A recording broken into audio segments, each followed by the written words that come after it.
On the fourth day of Christmas, I give my iPad tip, dictation on the iPad.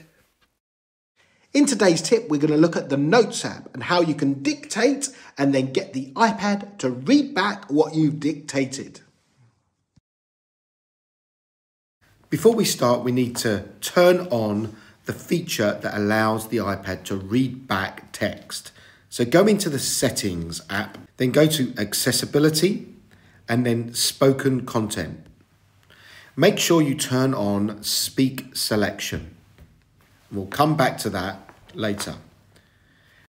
Now what I'd like you to do is open the Notes app. Let's create a new note by clicking on the square in the top right corner. Let's make it full screen. Let's create a title. Okay, now we want to use dictation in order to tell our story. Now, when you've got a keyboard attached, at the bottom of your screen, you'll see the little microphone. That's what we need to press when the keyboard is attached. When the keyboard isn't attached, you'll get your keyboard shown up and the microphone is next to the space bar here. We're going to use the keyboard attached and we're going to press the microphone button. Notice what I do when I use punctuation. Once upon a time, there was a little old man, full stop. He went for a walk down to the local shops to buy himself a newspaper, full stop. New paragraph. When he got to the shop, he decided he wanted some bread and some milk as well as the newspaper, full stop. You can see there, it picked up everything that I said. Now what we can do is we can ask the iPad to read that back.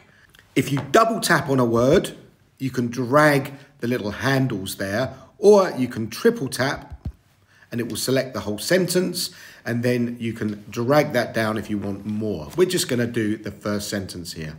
Let's speak. Once upon a time, there was a little old man. He went for a walk down to the local shops to buy himself a newspaper. In addition, we can also look at translating it. So we can look at the translate button and we can translate it to different languages.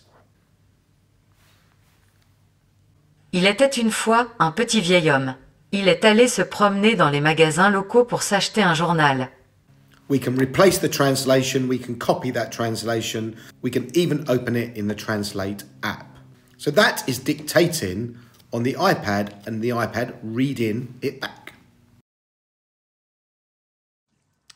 In tomorrow's tip, we're going to look at how we can add photos, scans, and PDFs into Notes.